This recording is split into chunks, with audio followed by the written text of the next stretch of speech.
Yeah, what's good, everybody? You already know who it is and what it is. And if you don't, you're watching Voice of the Heroes UNCaped with your favorite three unks in the world, man. That's right, Blue Jack, Galactus, Photar, and your boy, the one and only one, Boy Jetson. And today we got an amazing show for y'all. We'll be talking about the Green Lanterns trailer and all the controversy surrounding Ethan Vaughn, whatever his name. At this point, I don't even care.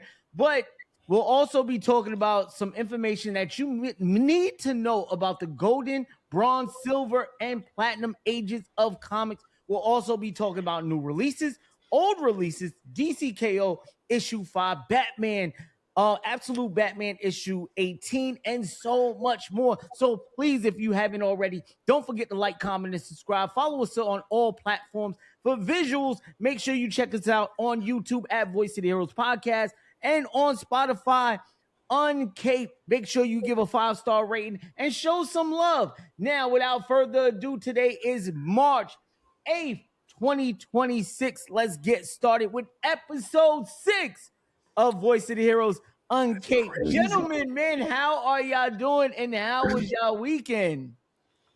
Hey, man. I'm good. I ain't got no voice, but I'm high spirits, and we ready to go, G. Look, no, nothing else. Hey, man, the Mickey Mouse you hear right now, that's Blue Jack. He's been going through it. You know what I'm saying? He got some tea in his system, but he's gonna do the best he can on the show. So just stay tuned, man. We got a lot coming up. Galactus, how was your weekend, gang? I know we talked for a brief second. I know you're excited. MegaCon is about 10 to 11 days away, right around the corner. Peter Cullens, man. Hey, here we come. Talk about it. How you been? Man, everything is good, man. Everything is well. Week is what it is. Glad to get this week over with, because after this week, you know what I'm saying, I am only working the following Monday, and after that, it's a wrap. You know what I'm saying? So I'm super excited about MegaCon. MegaCon gonna be great. There's gonna be content coming to y'all, so definitely lock in. Make sure y'all with us, because we bringing y'all that heat as we do, and you've seen it. Let's go. Hey, and heroes, villains, please make sure that you check out the post section on the YouTube platform, because we usually give a whole bunch of topics for y'all to vote in. Like recently, with the movement going on and everything happening with DC, we wanted to know, who would you like to see as an ongoing Black series? And 61 of y'all, 61% voted Static Shock, 21% voted John Stewart, 14% Vixen, and unfortunately, Mr. Terrific got 4%.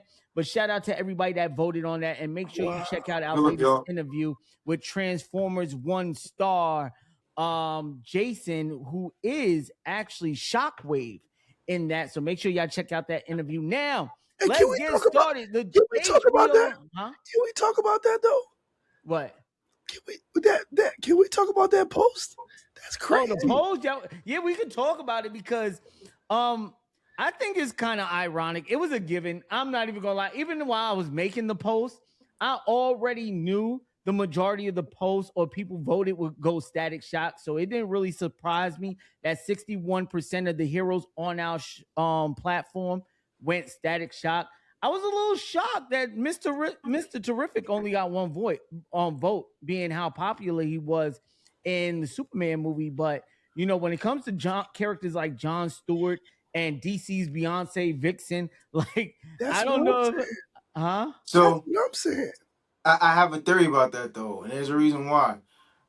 It's the loudest name in the room. You know what I'm saying? Static Shock is the loudest name in the room. So people look at their list and they automatically, not Static Shock, but Static. Static. Yeah, you know what I'm saying? Like, it's the name itself is it holds more value, because it's like the one that's, again, it's the one that's talked about the most. When you look at all these people, content creators talking, they're talking about Static. They're not talking about the rest of those characters. So I think it's just really name recognition at this point in time. It's almost like programming. Like, they say so much, it's the first name that you see, so you're like, this is the one, right? So it's only those loyalists and those enthusiasts that actually voted for the other people, because they're reading those runs, so they can say, okay, well, nah, I think this person. You know what I'm saying? So that's what it is, really. It's a mind game. So I think, that's my theory behind it. See, I got Static. My main thing was like, John being over Vixen because I'm like, do y'all think it's something with black women leading books that people y'all think that's an issue? They don't know. They don't know. You get what I'm saying? Like, Yeah. we've had a John book, they didn't support it. Is it something with black women? Like Storm's new book is only a mini, so it's like, do people have issue with black women led books? I don't think it's an issue with black led women books. I think it's an issue with who's writing the books, which we can get into this because we talked about it briefly last time, right? Who's really at fault here? Is it the writers? Is it the company? Is it the fans? Why aren't we getting more black characters, right? Because think about it. How many writers do you know or think, let's just go hypothetically, you think are going and pitching a Vixen story? To Yeah, how many would actually, go and pitch a John Stewart or a Static Shock story?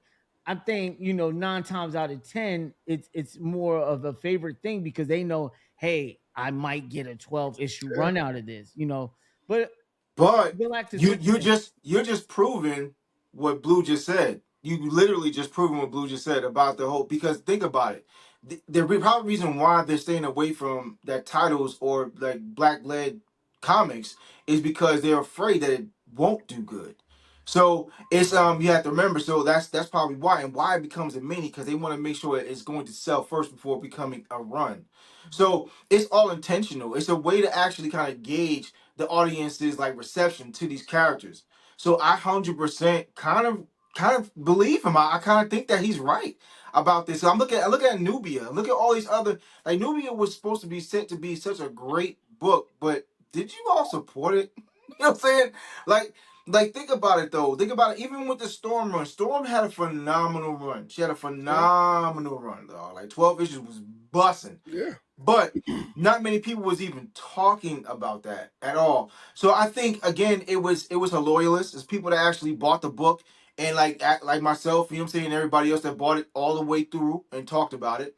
But it could have done a whole lot better. Like I feel like it was not what it should have been. You know what I'm saying? As far as like getting second prints and all that other stuff, because it didn't even get a second print at all for none of And the books. and when they did talk about her book, it was about the power scaling of her crazy power. It wasn't about her, her Right. kingdom, what she was doing as a black. Yeah. They didn't talk about, but we talk about we want this, and Yeah.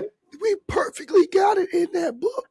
You're right. Nobody want to talk about it. They You're want to right. talk about her having sex with Wolverine, Yeah. and Yeah. her powers fighting the one above all and all that. It's like contradicting. I told y'all, it's all it is. Yeah, I kind of agree with that, and I think that's the reason why, that goes along with the conversation we had last week regarding, POC in comic books.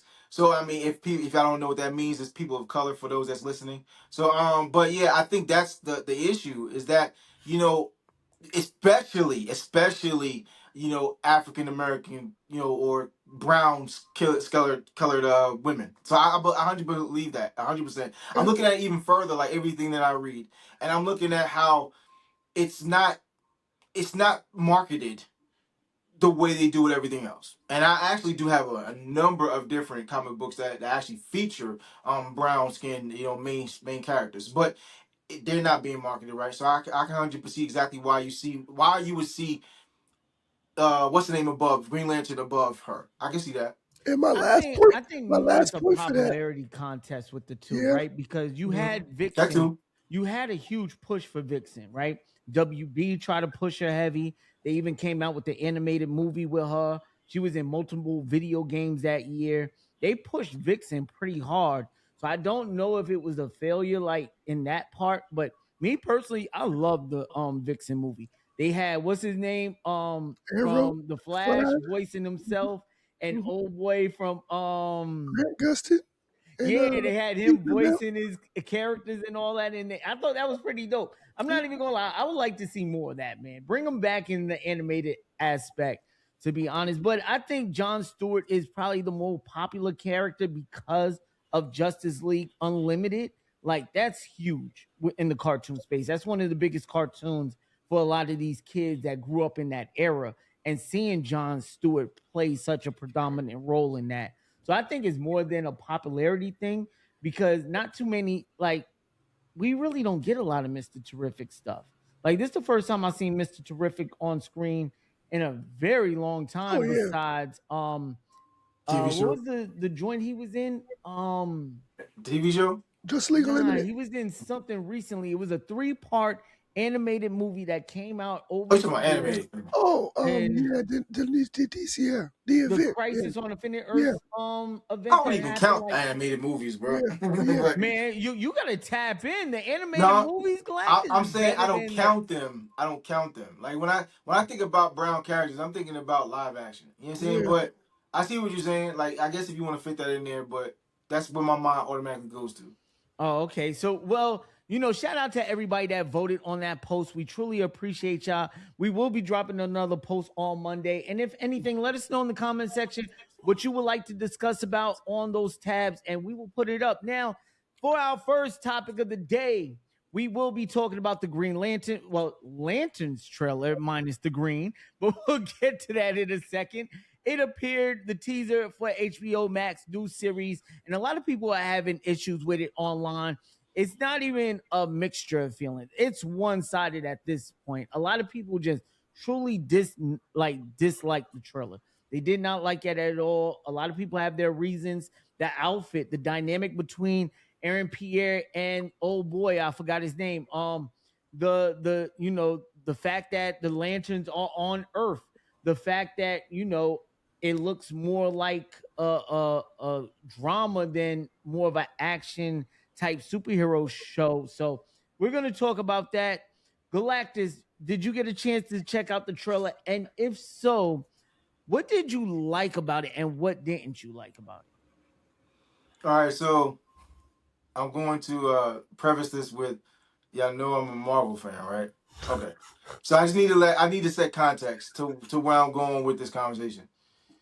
So, okay, I saw the trailer. And I have to admit, it's something that I would absolutely see Netflix doing. And that's the reason why is this is because, again, and I had spoken to my guy Comic Con 6 about this. He actually he hit me up and he was like, "Hey, what do you think about this?" And I was like, "Well, give me my honest opinion. This is something that is not new to Netflix. The You way they mean actually HBO Max? do the sorry." You mean HBO Max? I'm sorry, HBO Max. HBO Max. Sorry, HBO Max. And when we think about series, like series, not the movie side of it. Like we have to take the blockbuster side out of it because when we're talking about movies have to have a certain amount of information within a very short time. So you have to keep the audience engaged. So you have to do a lot of crashes, booms, all this type of stuff, right? There needs to be a lot of that in a very short span of time. Otherwise, you're gonna lose your audience. When we're talking about TV series, they're treated differently. They need to now stretch out that information over a certain amount of episodes. So it's not going to have that grandiose feel of what you would see in the movies. So the expectation that people have on this to me is jaded. Like y'all are literally trying to force blockbuster movie style quality on TV series. That's just not doesn't make sense. It doesn't make sense. So I was telling him, I was like, what we also need to do is a teaser trailer, is what it is. So even in a teaser, they're not going to give you a lot because they want you to tune in. They're going to give you just enough to say, well, even if you love it or hate it, right? That's the point of it. Because Mhm. there's times when they come out with full-blown trailers that you like, man, this bullcrap. You know what I'm saying? But then when you go see the movie, you like, okay, I kind of enjoyed this more than I thought. You know what I'm saying? But again, it's all intentional. They don't proactively create these trailers for y'all to hate them. And if they do it for a purpose to make you hate it to watch it. Mhm. It's all for a purpose. Yeah. We have to think differently about the way this stuff is advertised. So I'm encouraging you all. Now understand that you fantasize and you really are enthusiastic about these characters, which is dope because we're in this space. But understand that media is different. Going from comics to movies, the media is different. Different. It's treated differently. So we need to be a little bit more aware of that and watch it first then we can go ahead and trash it if we need to. But that's my whole thing. I told him, I'm not gonna trash it because it's not giving enough information for me to be objective with the what you know what I'm saying with what we're gonna see. So I was like, I'm at a loss. Unfortunately, I can't do that because I need to see it first to come up with my own opinion, a full opinion. All right, Blue Jack. I know you got a chance to see the trailer. A lot of your peers, a lot of your mutuals made videos on it, but I seen you very quiet about it. I'm assuming you was waiting for the pod to talk about it. So, what was your initial thoughts when you seen the trailer, and what did you like? What did you hate about it? Initial thoughts, kind of, I expected what we got because in the first teaser trailer, it's very similar. What James Gunn has told us about lanterns is it's going to be grounded. It's going to be a detective like on Earth, right? In a town. You're not going to get much boom, like Galactus said. And it's a buddy cop. And he's going off of the comic book year one. So it makes sense. I did like their dynamic. They got great chemistry. Hal is a little confusing to me, but I feel like if they're going a certain route and we see it, it makes sense. I feel like if they're not going a certain route, then I might have an issue with how they're doing Hal. But I'm watching it. It looks good enough to enjoy. I had a few issues. Just the fact that it's not. It doesn't really feel like Green Lanterns. But somebody also reminded me, the show is called Lanterns, not Green Lantern. So yes, they're going to give us Green Lantern, but it's not mainly about Green Lantern. We're going to get to that, I feel like, close to the finale. So I definitely took a step back. We had a conversation about it. I talked to some guys in my LCS. We went back and forth about it. And I kind of commend James Gunn because he set a standard with Guy Gardner and he's sticking to it. What he wanted to do with his universe, he's sticking to it. He's not changing. He's not saying, I'm going to do this over here and this over here. He's locked into what he believes he wants to give us. And I got to applaud him for that because that takes guts. So yeah, I'm ready. I'm always going to watch it. Y'all know DC, comics, superheroes, I'm watching it all, everywhere. So yeah, I'm cool with it. All right, now I'm about to go on a little yap session, heroes, but I gotta speak my mind, right? Go for it. Sometimes I get secondhand embarrassment from some of y'all takes, right? And y'all make it really hard to be a comic book fan and defend the media sometimes with some of the stupid, outlandish takes that y'all have, even from the biggest content creators. Oh, there's no green around him. Where was that same energy when you seen Guy Gardner and Superman with no green energy around him, right? There was none. There was not one video made. Why doesn't Guy Gardner have any green around him? Now you see the prosthetic suit on Guy Gardner, right? Obviously made from the company he's working for at the time that also Hot Girl and Mr. Maxwell Lord. Yeah, Maxwell Lord. They're all working for the same company. So obviously he has a suit on that wasn't created with his ring. That was a prosthetic suit. Now, when you look in the closet, everybody's like, oh, it's brown. Obviously, you're colorblind. It's an olive green, but I understand why you think it's brown. But they dumbed down the color a bit because y'all had such a problem with the CGI slop that the first Green Lantern movie gave you that they try to correct those mistakes. But now that they corrected those mistakes, y'all love the CGI shit. Bro, like what? Like I seen people actually say, bro, we need this suit. We missed this suit. But for years, y'all thrashed this movie, suit, the movie and the CGI so much that y'all made Ryan Reynolds make that the pun of his jokes in so many movies. Because that's how much y'all trashed that movie, right? So now that's two things, right? The third thing, it's a teaser trailer.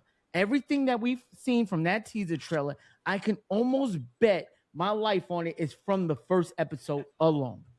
I guarantee That, and if you read the synopsis and what they talked about in the show, they tell you it starts on Earth and it will progress in space. Now, spoiler alert, I don't want to give too much, but I'm pretty sure there's a murder going on. They're going to investigate it. It's other lanterns. They're already confirmed. That's why it's called lanterns, because you're getting different lanterns in this show. You're not just getting one lantern. I'm pretty sure. I don't want to make too much. I don't want to throw it out there, but I think Hal Jordan bites the dust. And I think Jon Stewart is going to feel like it's his fault, something like that. And it's going to lead from a murder mystery on Earth to in space.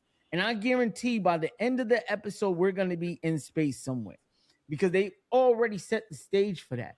Now, what you've seen is probably a setup for the first episode. You see them getting to know each other. Obviously, they've been training for about 2 months.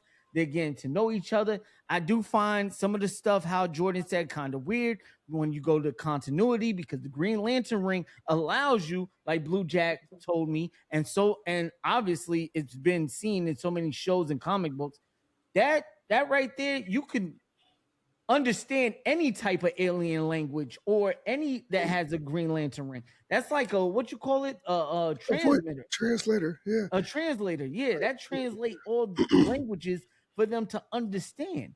You know what I'm saying? So obviously it's that part. And then when he asks, do you know any other Green Lanterns? And we know Guy Gardner's in this universe. We know he's been on the news. We know, you know what I'm saying? The squirrel, he confirmed the squirrel. He's confirmed the squirrel. Like, we know for a fact there's other lanterns in this universe. And I just don't know how Al Jordan, out of all lanterns, is so detached from that. You know what I'm saying? Knowing how much influence or how many different relationships he has with the Green Lantern Corps at this stage of his career. It's not like we're dealing with. And that's why I told you, if they don't do Parallax, it becomes weird. Because what direction are you going with Hal Jordan? Aaron Pierre looks like he's going to kill it as Jon Stewart. I never had a doubt on that. But if you're not going to do Parallax, which he very much could be doing Parallax, that's what it looks like. Yeah, I hope they do Parallax. Somebody did tell me, I seen it online, and I seen an insider said Sinestro is in every episode. I don't know how true that is. He's confirmed, yeah. I heard he's in every episode. So that's a Green Lantern right there.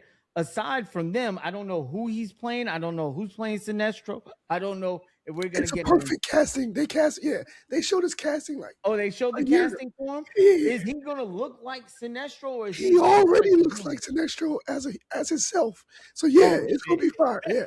It's that's going to be, that's what I'm saying. There's a lot that we haven't seen yet. You know what I'm saying? And that's why I told you, y'all remember when they dropped like the 20-second clip. Like, it was like a little bit before the Super Bowl. It's like a 20-second clip. And it all looks like what we got in this trailer, outside of like the end of the trailer where they was like showing a few action spots. Like you said, it looks like it's a first episode. That's why I didn't go too crazy.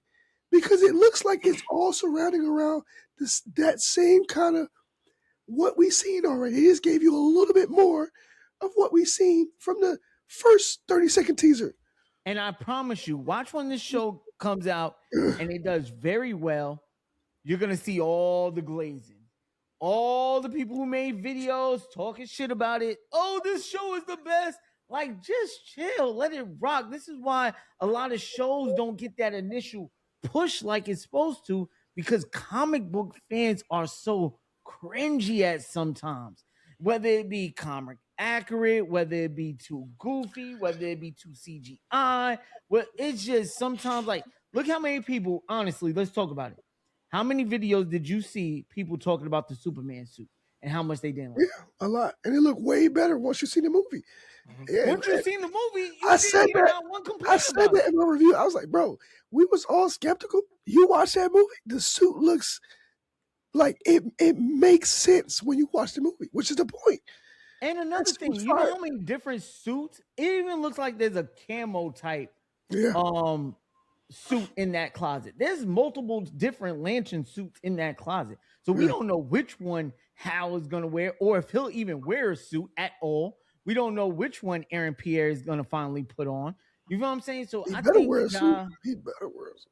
and I think he's gonna kill it too. I think Aaron Pierre, this is gonna be a crazy role for him. I think he's gonna knock it out the park because if you seen what's that movie on Netflix that he starred in? That joint was so good. Rebel, no, Ridge or something. I forgot the name of it.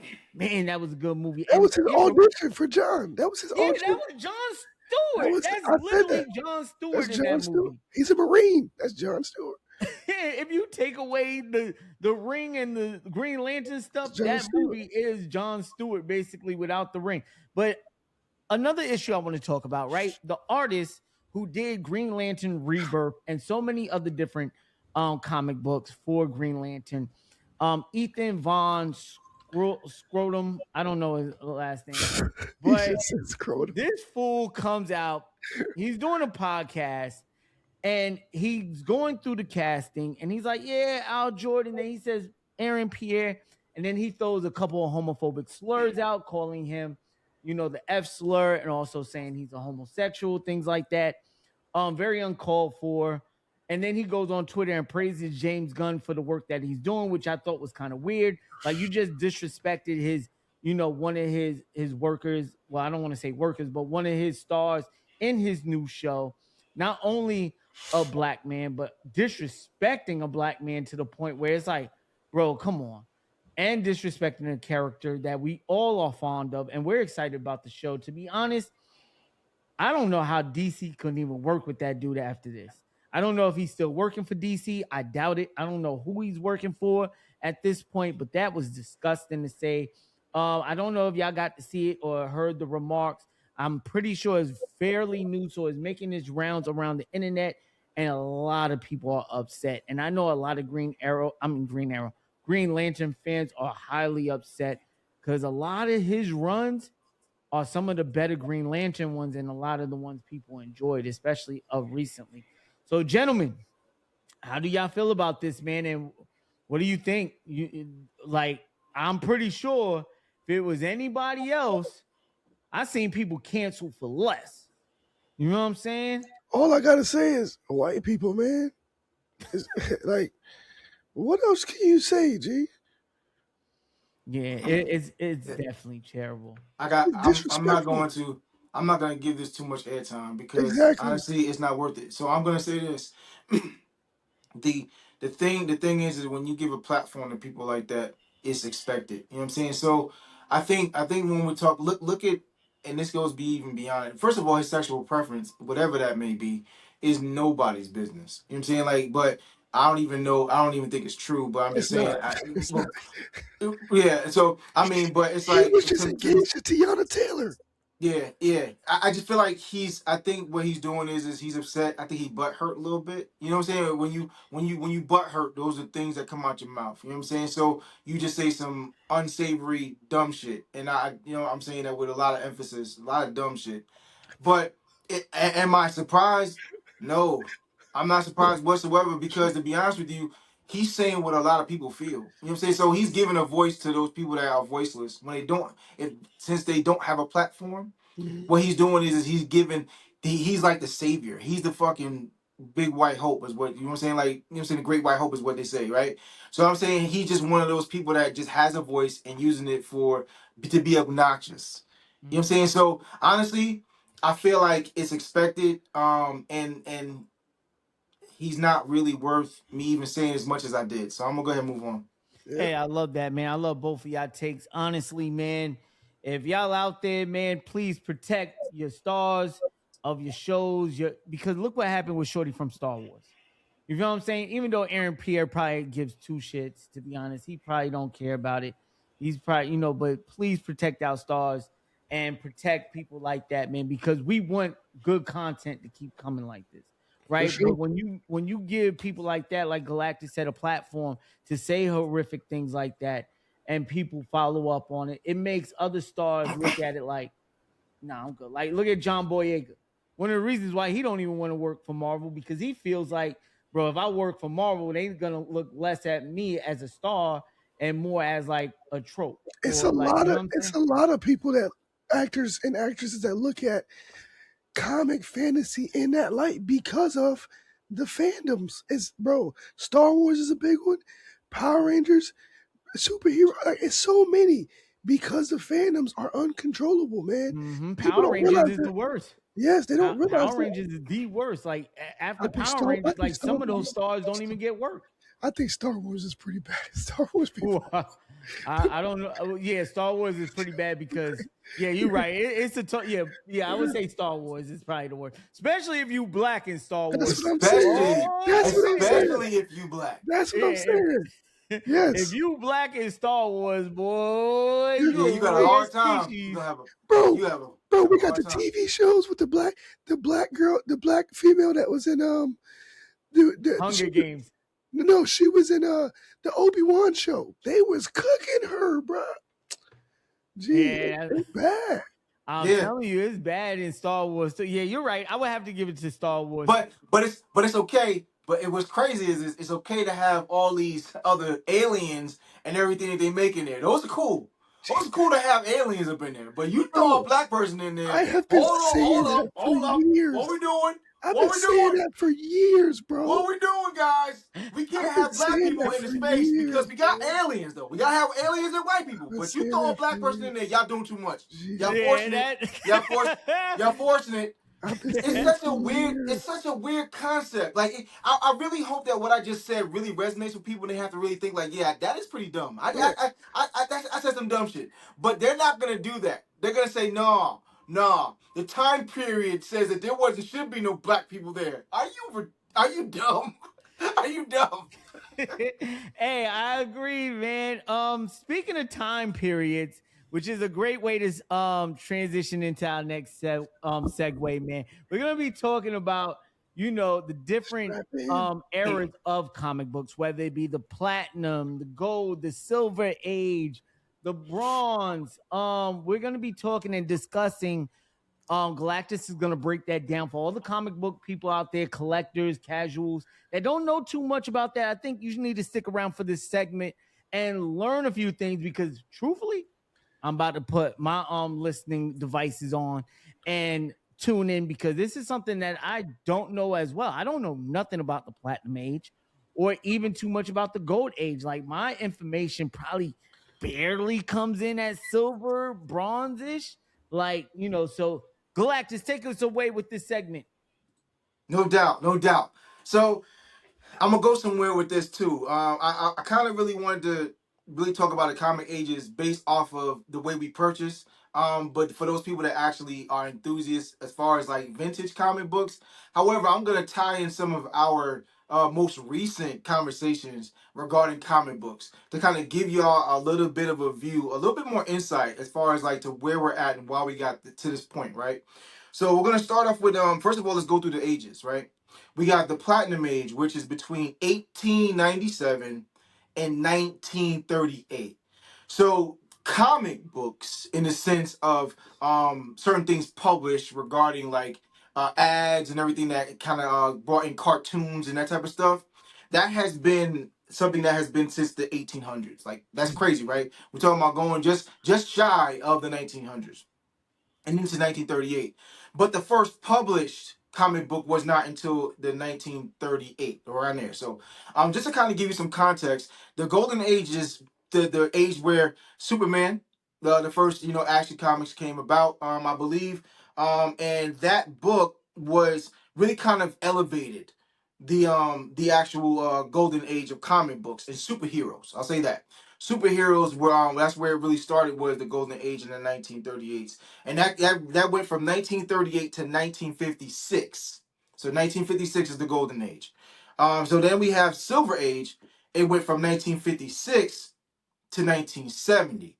So what really came about during the silver age was the Fantastic Four. So think about Fantastic Four and their impact on comic books. So that's really where they kind of like really owned that silver age. And then moving into the Bronze Age. Bronze Age was from 1970 to 1985. So X-Men, think how the impact of what X-Men did with Chris Claremont and everybody else, coming into the fold. That's when we kind of seeing those kind of like now again, the Silver Age, you still have some X-Men, but the writing elevated within the Bronze Age, which that's the most collectible era from what I found out. Like most people really love the Bronze Age. Like myself, I love the Bronze Age. But Silver and Gold Age are more vintage books that values may be a little bit higher. We're talking about, when I say higher, I don't mean like the couple of $1,000s that these modern books are going for. I'm talking about tens, twenties, hundreds, millions. So that type of thing. Then we're talking about the modern is 1985 to present. So where we're at right now, there's some other verbiage being used as far as like ages that they're calling this now, the media or movie age, that type of stuff. But we're just gonna say the present. I want to give you guys an idea about when comics really started. The first comic book was in 1934, and it was published by Famous Funnies. It was what the title of the comic book was. It was 1934, and it was published by Eastern Color Printing. Eastern Color Printing. So this is a publication that came out to published work is they put it, they print it, they sell it, right? So this is how they do it. That's how they get published. The publishing works is that they create the content, they then source it out, and it gets published by a specific company. So that was the first publication, 1934. It was the first published. Before that was, they kind of sold it in ads and stuff like that, or they just had like little inserts. So in saying this, as far as that's concerned with the 1934, right? We're talking about those other two big companies weren't even created yet, neither Marvel nor DC. So the importance of comics did not come for either one of those companies, neither one. Okay, so moving into the other part of when DC began. So DC began in 1934, but they were actually known as a company called National Allied Publications. They were not yet DC. So everything that we've seen up until this point now didn't exist. They had the company National Allied Publications in 1934. Specifically, they came up with this book called New Fun, which is in 1935. Is when they published that book. So they went through some other names at that time. There was let me see here. There was Detective Comics. There was National Comics Publications, but Detective Comics was where they got the DC. So Detective Comics, what it stands for. That company actually started in. They took the name in 1977. Is when they took the DC moniker. Okay, so that's essentially when DC started. DC started the golden age of comic books, essentially a golden age of comics, because of again the action comics that came out in 1938. Superman action comics #1 started in 1938. All right. Then moving after that, we have, let me see here, Marvel Comics started in 1939. So a year after Action Comics started is when Marvel came out with theirs in 1939. Is when they started. So it apparently it featured the first appearance of Human Torch and Namor, the Submariner. So that was really their focus of their first characters. And then 1941, the key character was Captain America. 1951, moving after that, the Atlas Comics, because at some point in time, Marvel was known as Atlas Comics. And then the modern era, we have what we see now.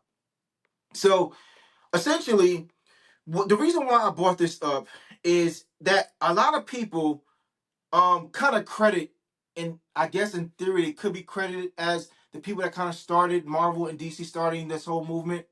But within that space, there was independent comics that actually we're talking about selling books now, sell for a lot more than those first DC and Marvel comic books. Not, of course, not Superman, of course not, nor the first X-Men and stuff like that. But there are some independent comics that actually came out around the same time that were flourishing. So what I want people to do is understand that this is not something that just started. Image didn't just start a boom of independent comics. They didn't. Okay? So I think the first Image was 1990 something was when Image was created by those group of individuals that we know and love now, right? So indie comics were always a creator-owned thing. They were always that way for a very long time, clearly as we can see here. So what I want people to do is encourage people to see outside of the big two.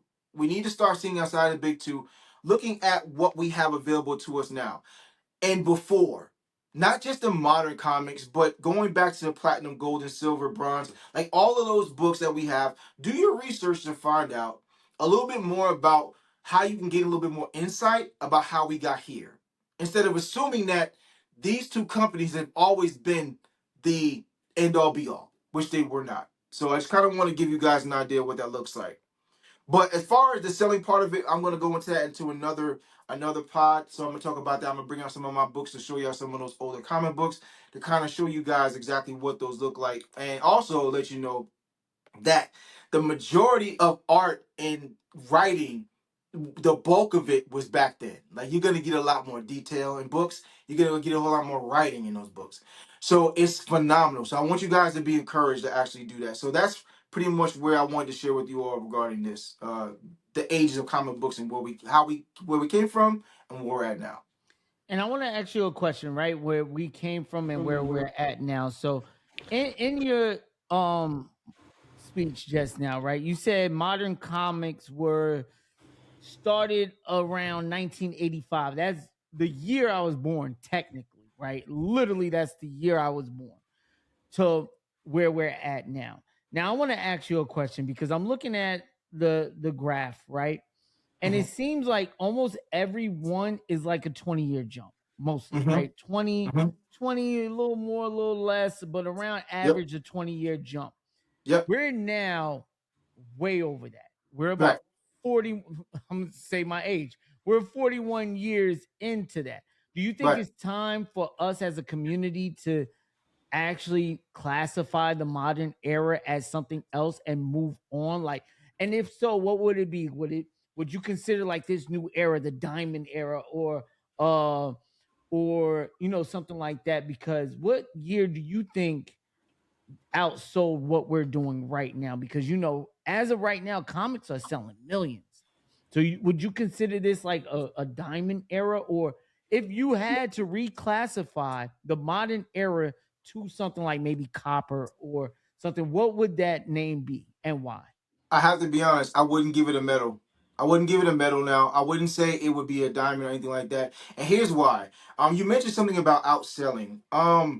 And there's a reason why we're in this age of books outselling. Yeah, Number there's a one, lot in, of in them. the early 90s, there was this what happened was that the comic book industry, they wanted to capitalize on the consumers. So what they did was that they overprinted books. I'm talking about not in like where you see now with the 400,000s and 300,000s, whatever it is. It was in the millions.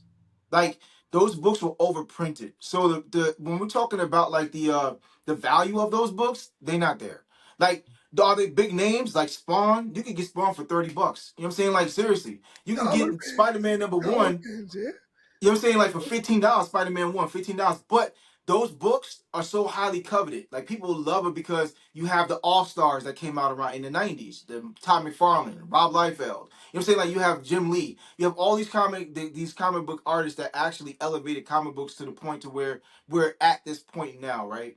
But but the comic book industry took advantage of their talents and overprinted those books.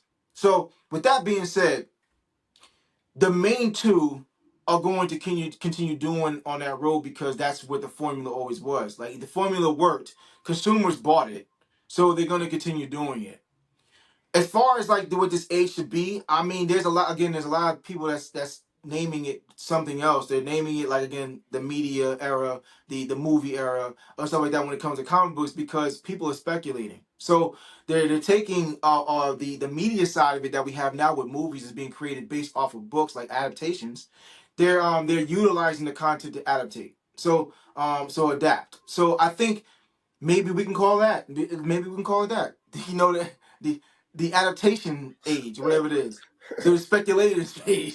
But I mean, that's really what it is. It's this thing's being overprinted. But we're in this age of the artist. Honest, I think artists are being held higher than the writers, I agree. and that's a I sad agree. thing to be honest. I So agree.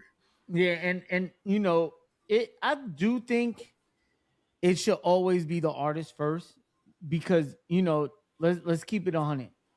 The artists tell a story within their artwork. Yeah, that's the point. You know what I'm saying? Like you could look at the artwork. Some of the most visual, stunning paintings in the world tell their own story. You know what I'm saying? Within that art. And so I do agree with you on that aspect. But I do agree, like right now, the storytelling for comic books is top tier. It And is. I think that's why it's so adaptable to movies and Right. shows, because of the storytelling is so good that they're looking, because a lot of movies, they used to get their adaptations from actual novels back in Right. the day.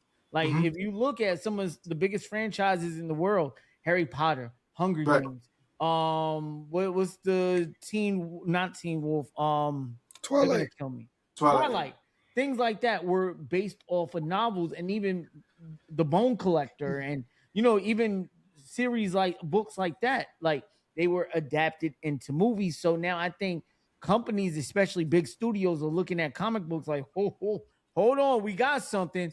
Listen, all right, Marvel got this, DC got that. What's going on with Image? What's that Invincible stuff? Hey, bring that over here. That worked. Oh, what's this? What's that? And I think that's what it's coming to. Who's coming up with the best stuff, and I and I I love think it. it's just because we're in a different society now. You know what I'm saying? So there's a lot more content that can be created during this society. Like we have a lot more. We're more vocal about trauma than they were back in the day. So you know what I'm saying? Like people actually kind of like try to relate whatever they were going to with superheroes. You know what I'm saying? Like so superheroes kind of was that bridge. But now I think these writers are getting a little bit more like transparent about trauma. So they're building these worlds based off of that, which is much more relatable to the masses, much more people. So it's easily transferable to other media sources.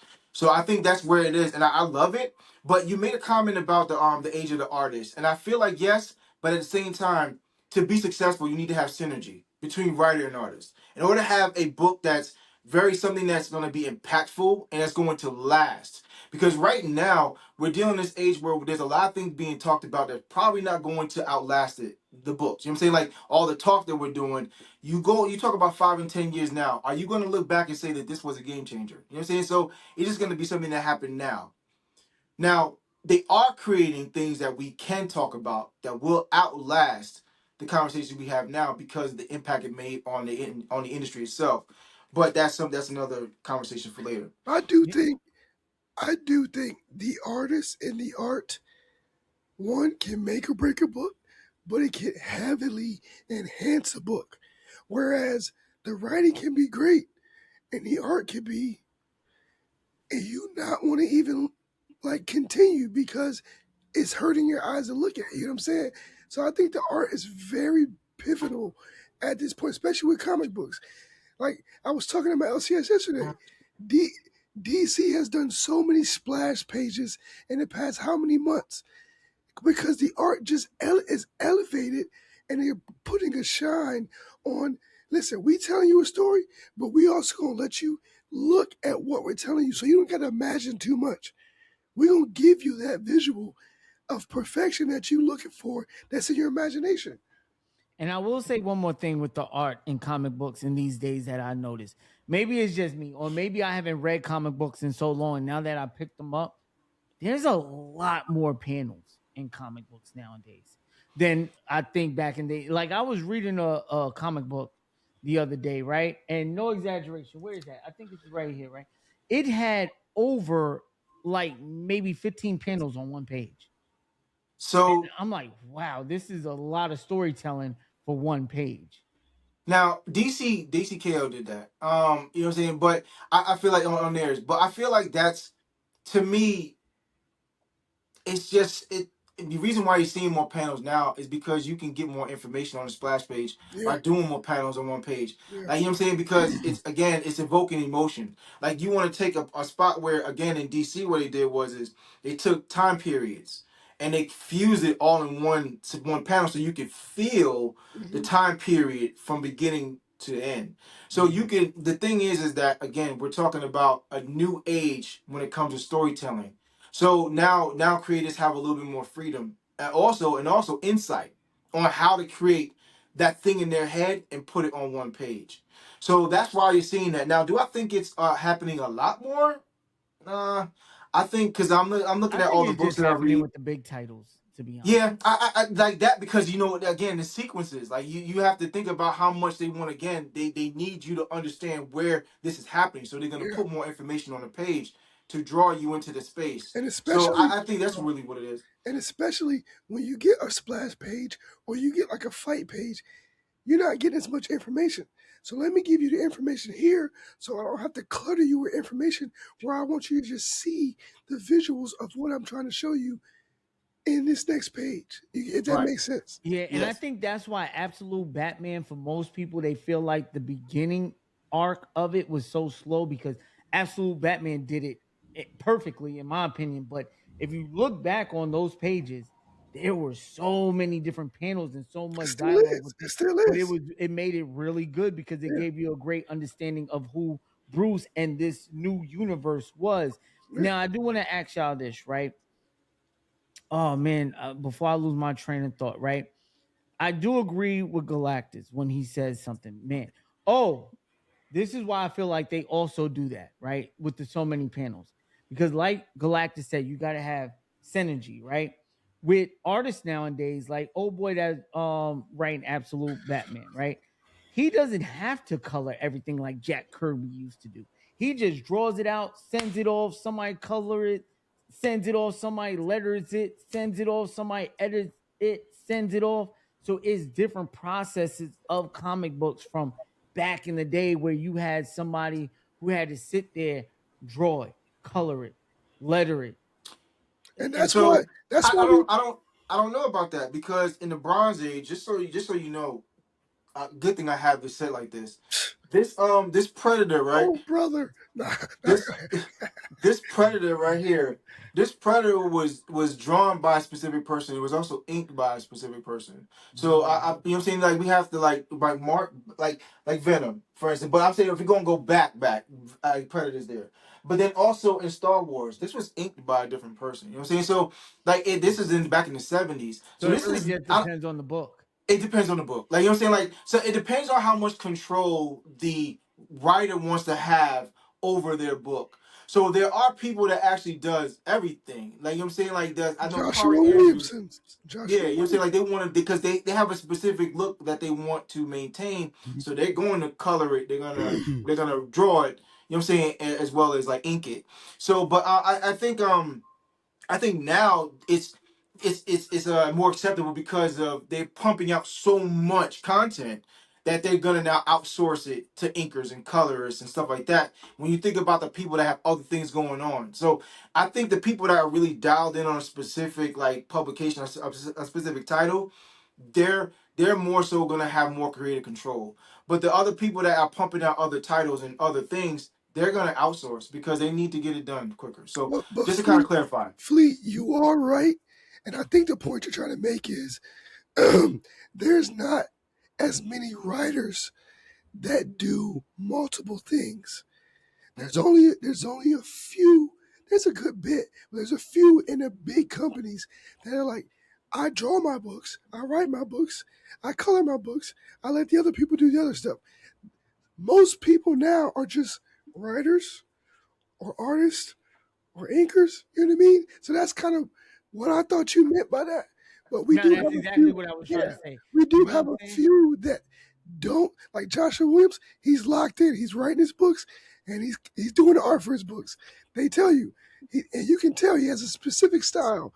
So yeah, I mean, or is it Joshua Williamson or who did the Beta Ray Bill book? Daniel Warren Johnson? Daniel Warren Johnson. He's the Yeah, one. He's That's the yeah, what one I for meant. he sure. will write and draw. He Yes, will write and draw his Yeah, own yes. stuff. he locked That's in what for I'm. sure. Sorry, y'all. Sorry, y'all. Yeah. So But yeah, all right. So let us know in the comment section how you feel about this era of comic books. What was your Mhm. favorite era of comic books? Was it the Silver Age, the Bronze Right. Age? Is it the Yeah. Modern Age? Let us know in the comment section, and please don't forget to like, comment, and subscribe, and follow us. Now we're gonna go on to another topic before we give you our picks of the week and picks for next week. And also make sure you pre-order your books so you don't get any FOMO. We already talked about that. If you missed that, check out episode 5, how to avoid that feeling and how to avoid, paying $30 for a book that you could have caught for $2.99. So let's go into this topic. There was a TikTok that I seen right recently, from a content creator by Soups, and he was responding to something that he said, and I found it very interesting. Right, he basically said that he's tired of waiting for shows, 2, 3, 4 years to come out, and he wants to go back to shows being seasonal, every year. Something like, you remember how X-Men used to be, or the Batmans, or the Justice Leagues, or the Avatars, or the Ben 10s, things like that, right? Yeah. And somebody came out and told him that was a dumb take. He could have said it a little better, but I understand where he was coming from. That some of these shows need time to be great, be greatly drawn, or the animation wise. Now, I do want to clarify on my video that I made. If you haven't seen it, make sure you follow me on TikTok at Fleeboy Jetson. But I made a video, right? And I was just stating the obvious, right? Don't get me wrong. We love these stories. Invincible. We're going to take Invincible, for example. We love these stories, right? We love the fact that it's coming out. We're getting season 4 right after season 3. We don't have to wait too long, right? But I made a point, and I'm going to stand and die on this hill. This is why the Western animation will never touch anime, because anime, even if it's 2 years, some of the greatest animations in the world, Demon Slayer, JJK, etc., Attack on Titan, there's a reason why they make you wait these periods, because their animation is so great that visually it's stunning. It's one of the reasons why I do feel like the next Demon Slayer movie could cross the $1 billion mark, and why the one we just got hit 700 million, and why some of the other animations can't hit that. But if you think on Invincible, right? Imagine Blue Jack if it would have been if it would have taken its time to get created. Imagine what the fight scenes would have been. Imagine an Invincible Demon Slayer type fight scene. It will. The storytelling is already peak. A lot of people watch Invincible not for the animation, but what's happening in Invincible. What's Mark's story? What's happening next? What's going to be the next chapter of that? But imagine if the animation was just as good as the story. And I say that to say this. A lot of people don't know this, but you can actually Google it. It's called stand animation, right? Or standstill animation, right? A lot of the times, when the budget ain't too big, you get some of these scenes, right? I'm just gonna reenact it, right? You might get a side of Mark, and he'd be like, "Listen, Omni Man, we can't go do that." There's a reason why they're doing that, right? Because they don't have the money or the progress to show the flaps and all that, right? To show the expressions. So normally, if you see Invincible, there was a huge issue about that in season 2. Well, they'll show a screen of just people sitting in the lobby, and they'll flash over it, and you'll just hear the voices Talking instead of seeing motion animation. Yeah. And that comes from the budget. You know what I'm saying? So too much, like, don't get me wrong, like Ben 10 and things like that, those are childhood cartoons, right? You got to think about the type of audience Invincible is trying to attract. It's not attracting the 12-year-old Blue Jack anymore, the 11-year-old Blue Jack. Blue Jack is in his 30s now. You feel what I'm saying? So story-wise, not only does it have to captivate you and keep your attention, but also the animation has to visually be like, damn, this is sick. Like, you know what I'm saying? But that's just my take on it, fellas. What do you feel? Do you feel like Western animation should take their times with their properties and bring us the best product, or should they continue to do the seasonal thing? Because we see some of them are starting to learn. Arcane learned from it and is probably one of the best animation stories I have ever seen, visually or storytelling wise. If you haven't seen Arcane on Netflix, my God, you missed out on probably some of the best storytelling I've seen in modern history. And then X-Men 97, they took a step back and said, hey, let's get this animation and this story right, because they lost old boy that was right in season 1, whatever reasons. We're not even going to get into all that. But what do you think, Blue Jack? I do think they should take their time, but I think mainly TV's just not the same no more. When we look at the shows that he's talking about that we got growing up, You was watching TV, bro. You was watching cable. You had no choice. You couldn't go. Let me go back to episode one. When it came on TV, you had to see it or you had to see the reruns. So I just think TV's different now. I think that's why you got the different budgets and they don't do the immediate right this season, air this season, we start writing the next season.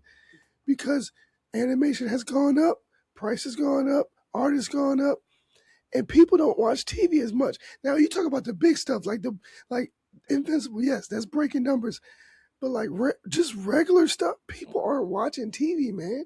They're just not. They're not. They're not Yeah, even I paying agree. for half the subscriptions, which is a part. Which is a part because you don't got cable, right? We don't got the CW no more, which is live television. You got these subscriptions. Half the people not paying for it, which plays a part into the budgeting of the show. Yeah, I agree. Galactus, what do you think? Do you think the Western culture, as far as animation go, will ever catch up to anime? And if so, what's the best route to do so? So I don't think we can ever compare that. And I say that because even Americanized like cartoons, I remember them coming out. Um, they still have outsourced some of their content to overseas. You know what I'm saying? So as far as like the visuals and the way they look, but also, you have to remember there were more animation studios back then. You know what I'm saying? So, True. with that being said, they were dedicated for a specific purpose to create these shows, right? To create animation shows. We and now as it Americanized and how much we outsource and stuff like that. Of course, over there they still have their animation studios that produce animes because that's their sole purpose. Their sole purpose is to create animes. Well, you have Amazon, which is a streaming company, Netflix, which is a streaming company. You know what I'm saying? And whoever else, Paramount, whoever else we could say, right? They're not an animation studio. You know what I'm Solely. saying? So you have to remember, like, there needs to be a number one, there needs to be creators that be able to sell their idea to these people in order for them to even get on the streaming service. You know what I'm saying? So of course they have to take their time to number one get a product that's they can prepare and then sell, right? This is we're not the same. We're a capitalist country, so you know what I'm saying. Like we're not the same as over there to where they have again a dedicated talent team that does specifically just that. So we have to remember that media is treated differently in this space.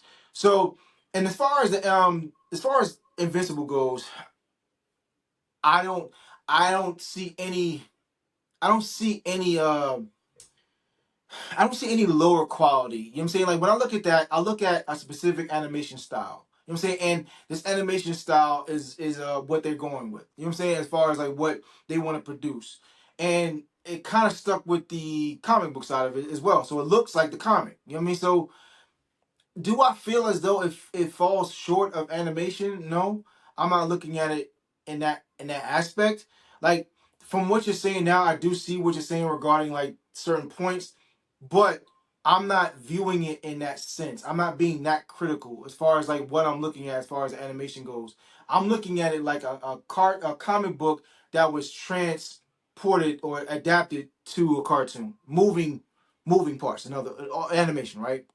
So when you think of it in that aspect, is it similar to the comic book? Yeah, because you have stills, you have all these type of things that it absolutely kind of like looks like it's a comic book that's has moving parts. Seriously. So I don't know if I can use Invincible as an example for that because again, it the source material is a comic book. So if we're talking about something else to compare it to, we're talking about like you said, Arcane or whoever else they came up with an animation. The animation is gonna be something brand new that we never seen before. You know what I'm saying? So, but you could absolutely say Invincible looks like the comic book.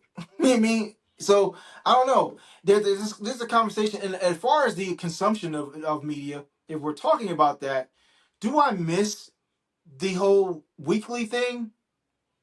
I found myself missing it. I I agree. found myself missing it because when I look at what I consume, even outside of like animation, I love the whole build up, and I hate it, but I love it. I'm like, damn it, you got me waiting for another week. But then, guess what I'm doing? I'm locking in. I'm locking in. You know what I'm saying? So, do I miss it? Yeah, I do. But at the same time, like having everything all at once to kind of binge on whenever I want to, that's convenient. You know what I'm saying? It's convenient as well. Baki. But first of all, Baki, we need a whole pot about I'm not Baki. finished yet. I'm not Oh my finished yet. god, me neither. But yo, look, I'm just talking about from the start of Baki to where we Yeah. at Oh now. yeah. Cause Baki's oh crazy. boy, Baki's crazy. listen, I had an epiphany about Baki, and about his enemies that he's fighting. But that's something that we can say for another Yeah. pod. Hey, we'll do But it yo, next week. We'll all yeah, lock in. Hey, we'll talk Baki next week. man, Now facts. we're gonna But get to our comics, our top yo, 5 comics Last of week. last week, and we're gonna start with one that came out the week before, but the foil dropped. A the foil dropped that beautiful They're joint calling right it here. incident. Second mine, printing mine will sold be out. here tomorrow. Mine will be Y'all, here tomorrow. we did it. It sold out. We got a second printing. Yeah, that's Hey, right. We got a second applaud printing ourselves. on the way. I'm Yes, sir. excited Yep. for the new covers. I hope they get some goats to do some of the covers, man. I hope Yeah. they get some top tier artists to really help out and push that. I'll do mine first, I guess. That was my number one. That's one of my favorite covers that I got this week. Of course, DCKO issue 5, the Five. finale. We'll talk a little bit about that, I guess. Well, let's save that for another pod.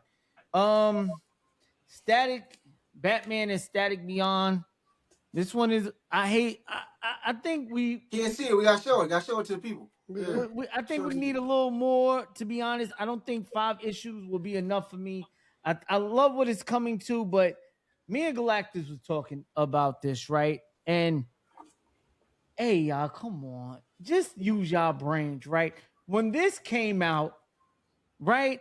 And this was announced, and then you seen Static in the DCKO event, and then the Dakota incident. Y'all don't see a pattern? Like nothing's clicking in y'all fucking brains.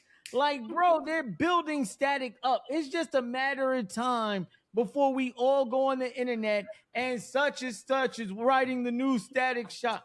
Like, come on, y'all. Use your brains. Y'all doing a lot of hooting Yep. and hollering and screaming at the wall. They already got a plan for Static. Yep. Y'all just don't know what the fuck the plan is because they don't need to tell y'all. Yep. This is $1 billion company we talk about. Now, another one, I love this cover. I'm excited to read it. And to be honest, I've never read it. So I'm going to go back and hopefully they got a trade or something out so I can catch up. But man, this cover is beautiful. Batgirl, I heard she got some new powers. I picked it up because I heard she's a bloodbender. Like what?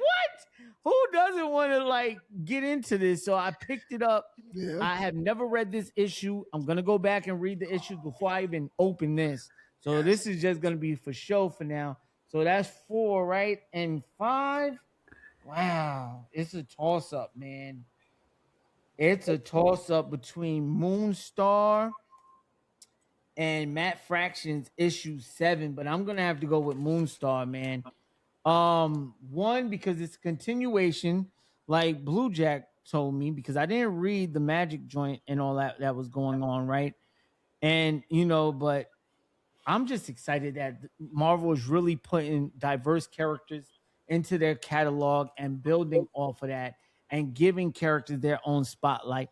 And listen, because it's limited, right, or a mini series, don't mean that you can't change that. Go out, support the book. If they see a demand for the book, why would they cancel a book that's getting sold out? Obviously, they're gonna be like, oh, wait, this book just sold out. Hey, tell them 12. Tell them they got 12. Don't worry. Tell them to, you know what I mean, reload that, man. We reload it. Like, come Oh, so on, man. Like, y'all genuinely enjoyed that first issue? I thought it was a decent. I didn't think it was the best thing that came out this week. Like, if I had to judge it, one I was really disappointed in. I even seen Blue Jack. I'm gonna let Blue Jack. That's why I didn't even talk about it. and I was extremely disappointed in this. But I'll let Blue Jack talk. Like I felt like, and this was like I was really hyped about this, being that we got the series coming. I was over the moon about this. You didn't read it? Oh, I read it. I read it. Yeah, I read it. I Oh bought man. it. I bought it, and then I Oh flipped through. man. I didn't read this one. I'm excited to read this. I'm excited to read this. I did read this, and I'm not even gonna lie to y'all. I'm loving Matt Fraction's Batman also. I don't know if anybody else is, or I heard a lot of mixed feelings about it, or whatever the Hey, case may be. Flea, not too much. My boy said we talk too much about DC, so not too much. Not too much. Hey, I gave Marvel some shine.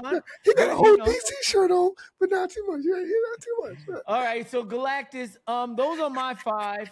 Out of all of them, if y'all gonna go top 10, I would say definitely go get that foil before it's sold out. It's probably already sold out. You probably won't even. Oh, it's gone. It's gone. It's gone. You probably won't be able to get that foil. You have to order that.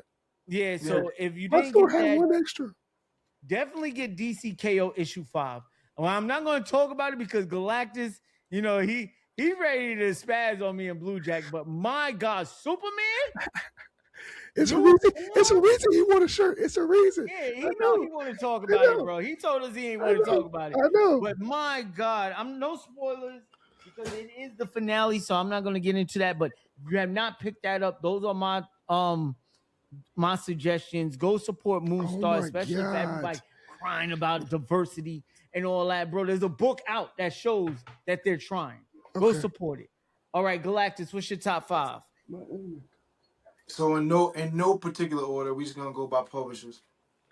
So we got X-Men number 26. So let me tell you something, man.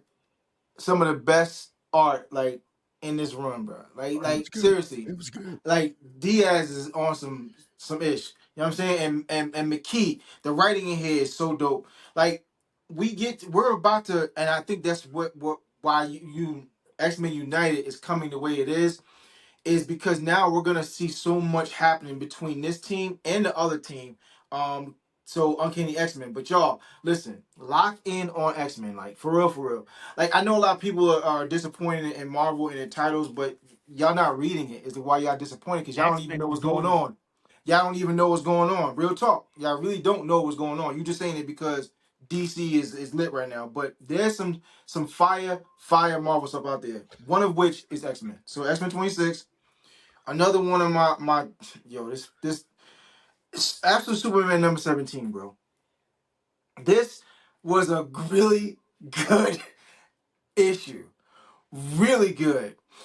And the reason why it's really good is, well, first of all, I want to say something to those people that's really fronting on this character. Him for the DC book. I'm telling you, we getting him. I'm getting him on DC. I'm telling you. Look. Let me tell y'all something. For those people talking about Absolute Superman, right, and it not being one of y'all favorites, y'all forgetting the core purpose of Superman. The core purpose. Peace, justice, and all those other things, right? Yeah. That's who he is as a character. This book keeps those same core characteristics to the character, the main character. Y'all can't be mad at this for what he does and what he chooses to do. Yeah. So with that being said, listen. It's a banger. Fire. Yeah. Another DC book. DCKO. DCKO. Listen, my man's let me down. I'm not gonna go ahead and spoil it. My man's let me down. But if y'all remember in the pod, man, I said it though. I said it. I was like, it's because of who he is. Who Superman is. No spoilers. Yeah. So fire. Mm-hmm. Next up, we got from Dynamite Publishing. We have This Is Thundercats Lost in Time. Let me tell you something about this book here. First of all, the art in here is probably some of the best out of any of the Thundercats that I've seen so far, which is crazy. This is some of the dopest art. But also, what you're getting in here is you're gonna get the fusion of Silverhawks as well as Thundercats. Now, not the royal family. You're not gonna get the royal family in here. This is the royal guard essentially. So the warriors, but they actually get to meet the Silverhawks first. And I'm going to tell y'all what's coming is going to be crazy. I'm not going to ruin it for you. But other than that fact that it's just not a team up, there's a purpose as to why the Silverhawks is a focus in here. And it's not a good thing. So, meaning it's not good for the Thundercats. So, this book is phenomenal. It's fire. I gotta tap into Thundercats, man. I haven't Yes, you read do. one issue. Yes, you Never do. read a comic book. The last Man. thing I even consumed media wise of Thundercats was a old not the old cartoon series. It was like modern. Yeah. I don't. Did you? Yeah. I'm see not it? doing it. Yeah, of course. It yeah. was kind of fire though, Galactus. I'm I not told even you to gonna watch lie. it. Like, I told you to watch it. People are telling me to do it. I People told telling you me to to do it, watch but it. I don't know. I told you. Yeah. It's Yeah. good. It's People good. telling me, yeah, he did, but I don't know. We'll see. We'll see. Again, I'm from the old school, so I'm so nostalgic that I don't want anything to kind of like ruin my perception of that specific like characters. So yeah, I'm really careful about that. Narco, number one. This is one of those books that people are going crazy over. I'm not doing this. I'm not sensationalizing this at all. Just so y'all know, I'm just talking about the story. Okay, so the story is very unique. If you've read, I was a fashion school serial killer. The same, you're gonna get treated to the same art, and kind of the same tone of the book as well. Uh, this follows a protagonist that has narcolepsy. So essentially, he blacks out, like just he blacks out. I guess goes to sleep just out of random when his anxiety gets too high. So if he gets too up there, his elevated, he just boop. But yeah, so it follows that. So it's definitely a different unique take on comics, which I absolutely love, especially when it comes to independence. Co-created comic books is probably some of the best for me because I'm getting treated to a story that I'm not familiar with. So overall, those are my five. That's a fantastic Where's five. And that Nectar at? Narco book is going. Where's Actually, Nectar?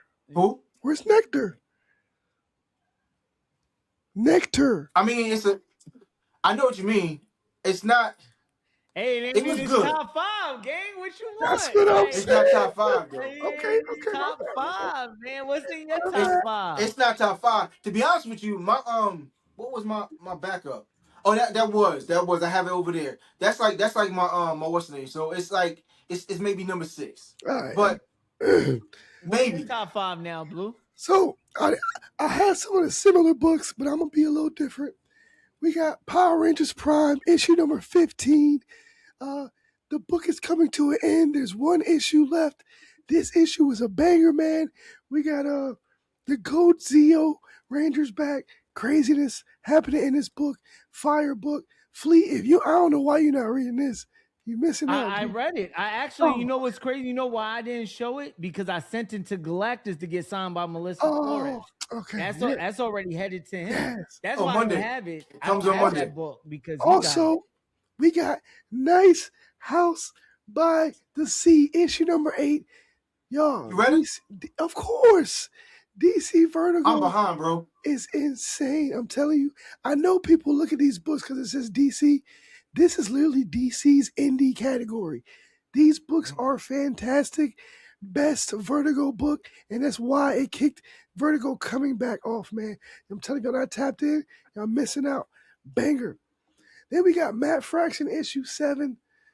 Y'all, does the fold out page, bro? Woo! Beautiful art, peak, man. I'm telling you, I would show y'all, but it's too much to freaking fold out with 2 hands. And then we got DCKO issue 5. I'm telling y'all, generational event, best event, lasts 5 to 7 years, hands down, killing it. Happy how it ended. Not so much on the high note of issue 4, but a lot of building, a lot for the universe coming up, and I'm excited. And it was crazy. The splash pages, no spoilers though, no spoilers. Lastly, Dan, you know what's crazy? I gotta redo the thumbnail, right? Because on the thumbnail it is DCKO, but we're gonna do a different pod about that. Matter of fact, you want to do a one shot about that? Talking about it? we could do a 30. Yeah. We'll do that sometime during the week on TikTok. Make Yeah, I sure like you that. follow all 3 of us on TikTok. Links will be in the description below. It's I get my as voice you back. I see. get my voice back. Yeah, let him get his voice back, then we're going to lock in. So make sure y'all follow us. And what's your last book? Last book, Absolute Superman issue 7. Gee, 10 out of 10, banger. I'm telling you, I this gotta book, tap into that, man. yo, It's the fire, last bro. 4 issues, it picked back up, and it's just been like I agree. It's not even like this. It's like this, straight to the moon, G. So it's definitely kicking into action. Jason Aaron doing his thing, and I'm loving it. That's my top 5. That's I feel like I'm missing out, right? Because Jason You Aaron's are. is gonna be at MegaCon, and I didn't have not one book sent to Galactus to have him sign it. Jason Aaron is huge For right one, now. I'm not gonna be fake. I got 4, He's maybe huge right 5. now. I'm not even gonna lie, bro. I don't want to be fake and act like I'm reading Absolute Just to get Superman it or signed. act like I know what's going on, because that's not the only title, because it's Absolute Flash and Absolute Superman. I have not read nothing. I read a little Listen, bit Absolute Superman. of It's Martian. probably, you want to know why? It's because you're listening to the echo chamber. Like, you listen to everybody else talking about what you need to be reading. I'm telling you right now, Absolute Superman is one of those. But I digress. He's about to get to the second stage, Galactic. Let him have his journey. Yeah, He gonna get. Don't beat him down. Speaking of that, right now that we talked about that, and speaking of absolute books, let's talk about our most anticipated comics for next week. And I'm gonna start off with Absolute. I'm excited for Absolute Green Lantern 12, issue 12. Oh my! I'm excited for that. Now that's a book that I picked up. And honestly, I picked it up and I didn't think I was gonna like it, right? Because for one, don't kill me in the chat, y'all. I had never read a Green Lantern series. Never. Like, as much as I know about Green Lantern comes from like the cartoons, the movies, stuff like that. This is my first Green Lanterns book that I've actually bought, purchased, and read. So I'm loving the run, and everybody's so focused on main continuity. Go support this book. Go support it. Don't let this book slip under, and y'all focusing so much over here, and y'all like, oh, absolutely, a different universe. No, please, because the minute that this gets canceled, I don't want to hear y'all fucking mouth. It's not going over. It's not going over. Yeah, it's not, because the storytelling is peak. But I don't want to hear y'all mouth. God forbid if it does. Oh, we should have did this. No, support it now. It's here. It's out. It's a great story. Great. The variant covers. I be looking at the variants and don't know which one to get. I'm like, when you see this one variant this week, gee, dog. Man, you got to put me on, because I don't want to miss out, man. I might need to get that, man. I ain't going from my absolute. I'll tell you later. Yeah, so that's a great one that I'm very interested in, and I can't wait. Another one is Alias Red Band issue 1, a Jessica Jones story. That's another one that I've never read, so this will be the first time me picking up a Jessica Jones story. I'm pretty excited for this one because I want to give more love to the women out there that their own titles and stuff like that, and it is Women's Appreciation Month, so I do want to show love to them. I'm gonna cop that. Storm, speaking of women, Storm, Earth's Mightiest Mutant issue 2 is out. I'm excited for that one. Now X-Men Unlimited, I can't wait for it. And I'm excited because I hope they do something different and they give us a team and they explore all of the X-Men. I want to even explore some that we don't get to focus on too much. So I hope they do that in this story. I don't know nothing about it, but I'm an X-Men fan, and I done got multiple variants. I got the Peach Momoko Emma Frost variant. I got cover A and cover B, the connecting covers, and I also got the foil. So I'm excited for that one. I bought 4 different copies of that. And then I think my last book, I'm gonna be honest with y'all. It would be a up in the air book for me, to be honest. I'll be probably surfing the shelves to see what it is, because everything else is like, okay. Oh, how the fuck could I forget? Excuse me. Absolute Batman 18. I was about to cook you. Cook you. I'm definitely getting that. I got to see what the second part of what's going on. And Scott Snyder said Absolute Batman 18 sets up 19, which I'm super hyped for because 19 not only does that set that story up, but we get a new Batmobile. So I'm Gee, excited to see what that's you gonna ain't look like. seen nothing yet. I ain't seen nothing yet.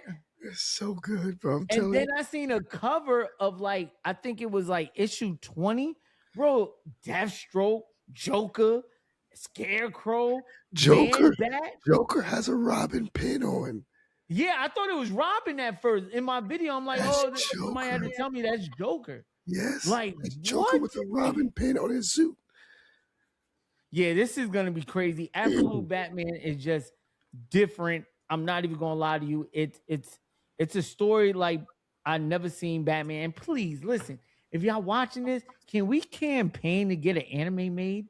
Scott Snyder already said he wants to do it. The artist wants to do it. Like they want an anime or an animation made of this. They need to do that ASAP. No man, because listen, you know, Galactus, all these people, they don't want too much glaze on Bat. I'm telling you, it's too much greatness at one time. It's gonna make their hair blow up. So you gotta take time. Let them breathe. Let them catch up. Let me tell you something about Galactus. Galactus might he might not want to glaze it, but I promise you, he got every absolute book, maybe every variant of it, and he got them bitches signed. His collection of the absolute universe is one to be studied, rivaled, and jealous of. I'm not gonna lie to you. Look, he got the first issue right behind him, signed and all that. Like, I'm not even gonna lie. So I'm trying to get where he at when it comes to that. Bro, he got the Jim Lee covers. Hey, before he comes back from MegaCon, I'm not gonna say nothing, y'all. Before he leave his office, he walked by. Are you Batman? I'm telling you, he has to. He has to. I'm telling you. Bro, secretly him and Batman's locked in, twin. I'm telling you. Hell yeah, that nigga be like this. Yo, Bats, what's good, my nigga? Like, I fucks with you, man. Hey, Batman, Batman, what we doing in the gym today, Batman? What we doing today, man? I'm telling you, G. Galactus, he got a Batman shirt. Yo, he got a Batman shirt on the low. He not gonna wear. He got one. I do got a Batman shirt as well. All right, Galactus, what's your top 5 anticipated books coming up? What should people be looking for? I got an honorable mention. So my honorable mention is Absolute Batman 18. That's my honorable mention. So it's not my top 5, but I'm still excited about it. Just so you know, that run is dope. But in no particular order. Yo, Blue is loving it, bro. Stop, please stop. Yo, he's loving this shit because it's like, yo, we have. It seems like we have to do this every pod, like real talk. Like, it's only because every week we have to talk about DC. So I am forced to talk about what I like about it. So he loves it. Greatness. He loves it. Talk about greatness. So now we're gonna move on now. Okay. Yo, it's no surprise the majority of my picks are independent. So but yeah, my honorable mention is is Absolute Batman, but in no particular order. X-Men Unlimited #1. Yeah, I'm looking forward to that. Everything that has came up to this point, all the events is coming to this. What we're gonna be like gifted to is some good stuff. So I'm super excited about X-Men and where we're going. Transformers #30. I'm all the way locked in. Like, I'm super excited because now we're gonna get an even better look at Megatron and what he got planned, because he ruthless as I don't know what. You already saw what he did to old boy in the last one, just tasting them like he ate him. You see, so I can't wait to see what happens next. Yeah. Next thing we got, of course, my boo, Storm, Earth's Mightiest Mutant #2. There's a lot of negative talk about that first issue. I don't like it, but it is what it is. You like what you like. You don't like what you don't like. Whatever. That next up, #4, we got Tigress Island, a new one. There's a new one coming. I was hoping you said that. Yeah, Tigress Island #1 Image. You know what I'm saying? So I'm looking forward to that. Not all gooning aside. If y'all see the covers, I'm looking forward to actually reading the book. It's good. You know what I'm saying? So it's good. It's good. Oh yeah, looking forward to it, man. I'm excited. Last but not least, we have A Quiet Place, Storm Warning #1. I highly I love the movies, so I'm hoping that it kind of gives me this kind of like intimate look at what happens within the universe. I don't know when it takes place. Whether I'm pretty sure it's probably the back end, or I don't know. We'll see. But I'm looking forward to A Quiet Place and Storm Warning #1. So it's a #1 book. So we got 2 #1s dropping now. I'm excited about the 3: X-Men United, Tigress Island, and A Quiet Place. Blue Jack, talk to us. What's your top 5 most anticipated comics coming out for the week of what is it? The 11th. This week? 11th. The So 11th. one book I've been raving about, I've been loving. I don't even think Galactus is on it. Marion Hecatic out of Boom Studios. I heard about how good it is. Gee, the book is so good, man. I think it's almost done. It's issue 5 dropping. I think it's almost done. It's a banger book. Then we also got, I'm going to be a little different. We also got Absolute Batman, of course, Absolute Green Lantern. We also got Emperor Aquaman dropping this week. We get to see the first iteration of how he gets his new powers. And my last book is going to be Sirens Loves Hurt. That book is amazing, fantastic. I love it. That's it? That's 5. Good stuff. That's 5. Oh, that's 5?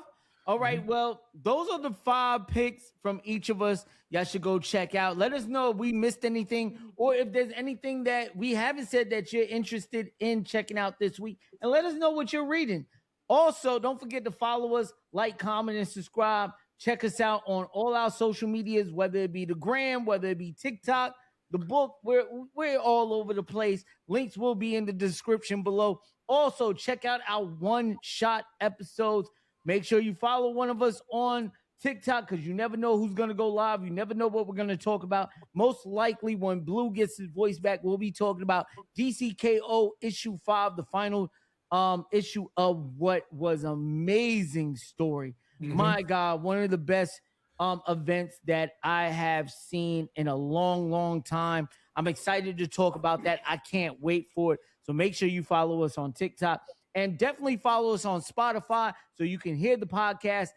Even though this episode, is me, Galactus, featuring Mickey Mouse. But if you don't know who that is my guy, Blue Jack. So, you know what I'm saying? But make sure you follow us on Spotify. Give us a 5-star rating. If you want to see our gorgeous faces, then follow us on YouTube for the visuals. You can check us out there. Don't forget to like, comment, and subscribe. We got a giveaway happening with Supergirl Woman of Tomorrow, signed by Tom King. That's right. I finally read it. I'm going to give my review about it, because I know there's been a lot of discourse about Tom King and how he writes woman characters. But I got a different take. I don't know. Maybe it's his old writing compared to his new writing. I don't know, but that's for another case. Also, we have a new podcast on the way on Voice of the Heroes. Make sure you check that out. It's going to be a movie podcast. You're going to see a bunch of different Voice of the Heroes on there, man, where you might see Galactus. I might bring Blue Jack up for some Power Ranger, an anime talk. All types of stuff, man. I'm working out the time frame, but this episode of Voice of the Heroes will be episode 6, aired every Monday, so you can catch us on Spotify and YouTube. We're working on platforms. Don't worry, we'll probably be on what is it? The Apple joint on Apple and everywhere else. Just give us some time to figure some things out. But as always, man, don't forget to love yourself, pass that love on, and love others. And if nobody told you so, just know your boy and the unks here at UNCaped love you as well. Heroes, Galactus, Blue, you got anything to say before we get up out of here? Yo, peace, love. Have a great week, man. Yo, collect what you love and love what you read, man. I'm out. I'm out. Also, man, make sure you check our shorts out, because you never know. Blue Jack, we got a great habit of putting out some books, some variant covers you might be interested in, previewing the books early, things like that. And also, I'm going to start putting up some of Galactus reviews on some of the indie comics that he's reading to get you inspired to maybe go out and check out some of the indie books, man. Yeah. But until next time, heroes, signing out, UNCaped. All right, come on. That was dope. Fire. Real quick, when we did our books that we're looking forward to, when you edit it, are you able to put it on the screen? With the books, Yeah, like a thumbnail. Like when we do it, are you able to I edit that in could there? do it on the thumbnail. I got to change the thumbnail anyway because I had Oh, DCKO on but the you thumbnail. can't add. You can't like add graphics to. I could send me what you want me to add. No, I'm And just make asking. Like you know when we said our titles, like can the title show up on the video? Like